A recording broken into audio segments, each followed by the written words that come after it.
Hello friends, मेरा नाम है शशांक सिंह और आप देख रहे हैं मेरा यूट्यूब चैनल।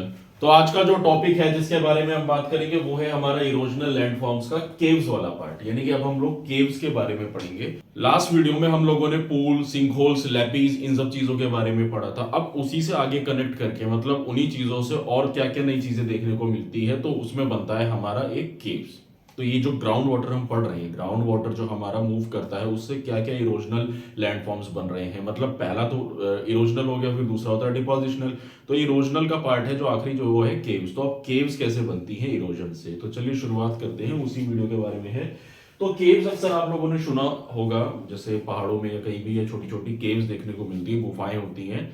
तो ये शेर वाली गुफाओं की बात नहीं कर रहा हूँ, जो पहाड़ों में या कहीं भी जगह छोटी छोटी गुफाएं होती हैं, अगर आप लोगों ने देखी हो, जैसे अजंता एलोरा केव्स वगैरह है महाराष्ट्र वगैरह में। तो वो जो केव्स होती हैं उनका फॉर्मेशन कैसे होता है, बनती कैसे है। तो हमारा जो ये पूरा का पूरा स्ट्रक्चर हम लोग जो पढ़ रहे हैं वो है लैंड फॉर्म्स, यानी कि लिथोस्फीयर। तो जो लैंड के अंदर यानी कि ग्राउंड वाटर से कैसे बनेगी केव्स, तो चलिए उसी के बारे में पढ़ना है। देखो मैंने एक छोटा सा डायग्राम बनाया हुआ है, ये बुक में तो नहीं है, तो इसको थोड़ा ध्यान से समझ लो। मत सोचो ये पूरा का पूरा लैंडफॉर्म है आपका, ठीक है। और ये लैंडफॉर्म में आपका जो ये हरा हरा दिख रहा है पूरा, ये लैंड का ही पार्ट है, मतलब ये पूरा पार्ट ही लैंड का है इसको। और ये जो रेड वाला पार्ट है, ये रेड वाला पार्ट जो है ये केव्स है। तो ये पानी मूव कर गया है इसमें, तो ये पूरी जगह खाली हो गई है लाल वाली, ठीक है। तो ऐसे गुफाएं बन जाती हैं धरती में नीचे ग्राउंड वाटर के होते हुए।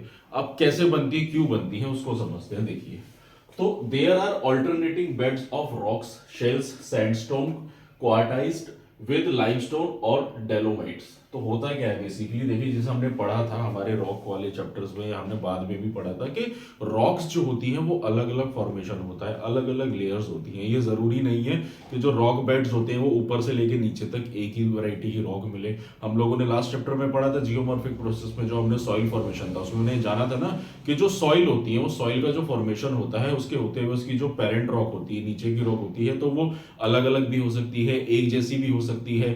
तो अगर रॉक अलग होगी तो वहां का फॉर्मेशन अलग होगा, अलग अलग चीजें देखने को मिलेगी। और लास्ट वीडियोस में हमने लाइमस्टोन के बारे में पढ़ा था कि लाइमस्टोन की वजह से, क्योंकि लाइमस्टोन क्या होता है वो आसानी से डिसॉल्व हो जाता है पानी में, तो वो क्या करता है वहां पे वो जगह को खाली कर देता है। पानी जब वहां पे आता है तो क्या होता है, सिंकहोल्स बनते हैं, तो कोलैप्स कर जाती है लैंड। तो वही चीज होती है कि जब पानी आता है, तो अब मैं यहाँ पे समझाता हूँ। देखिए, तो ग्राउंड वाटर है, ग्राउंड वाटर आया नीचे, ग्राउंड वाटर जब नीचे आया तो सिंकहोल बना पहले, तो ठीक है, फिर कोलैप्स कर रही है लैंड।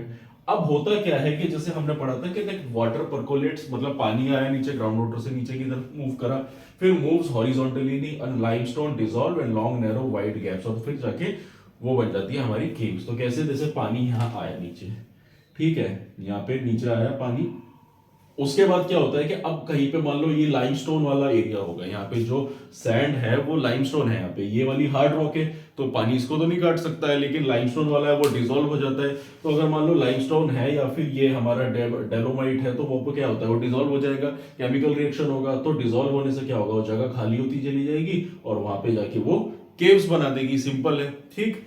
तो इसी वजह से, क्योंकि रॉक जो हार्ड रॉक होती है वहां पे तो नहीं काट पाएगी, लेकिन जो डिसॉल्व वाला पार्ट होगा उसमें जाकर वहां पे वो केव्स बना देगी, ठीक है ना। बस यही है इसमें केव्स, और इसी तरीके से केव्स बनती हैं, ठीक है। So then water either evaporate और move come outside as spring valley and mountains. तो पहली चीज तो ये है कि केव्स बनती कैसे है, वो मैंने आपको बताया किस तरीके से मूव होती है और कैसे यहाँ पे केव्स बना देती है। मतलब इसमें कुछ अलग नहीं है, मतलब हमने अभी जैसे लास्ट वीडियो में पढ़ा था ना सिंकहोल्स वगैरह के बारे में, कि क्योंकि जो लाइमस्टोन होता है वो डिसॉल्व हो जाता है, तो उसकी वजह से धरती कोलैप्स हो जाती है और जगह खाली होती है, ठीक। उसी का चलते हुए जब इस तरह का कुछ ऐसे ढहती है, तो जहां जहां लाइमस्टोन पाया जाता है, जहां जहां पे लैंड मतलब लाइमस्टोन वाली सैंड होती है, वो डिसॉल्व हो जाती है और वो पानी वहां पे जाता है और उस जगह को वो खाली करता चला जाता है, ठीक। तो ये तो केव बनेगी, लेकिन केव बनने के बाद अब पानी कहाँ जाएगा, क्योंकि अक्सर हम लोग देखते हैं जब केव्स वगैरह में जाते हैं देखने, तो पानी कम होता ही नहीं है वहां पे। तो वो पानी या तो इवेपोरेट हो जाता है, या फिर वो पानी जो है बेसिकली स्प्रिंग या किसी वैली या माउंटेन में जाके अपना रास्ता निकाल लेता है।